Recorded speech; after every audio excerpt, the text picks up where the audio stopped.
तुसी कोई 10 लाख का सूट अहलिया मोहतरमा नूं लिया के दिओ। पहली गल वो करेगी ये लीरा मेरे वास्ते रह गई।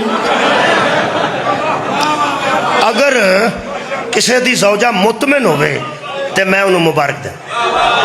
देखो जी जेड़ी अगर कोई मस्तूर मुतमिन है ना आखे वाह जी वाह कमाल की जी कमाल की जे उन्होंने मैं सलाम भी पेश करना भैन अपनी नूं भी ते अपने भरा नूं भी मुबारकबाद का मुस्तहिक समझना। वरना औरत का मुतमिन होना इंतहाई मुश्किल।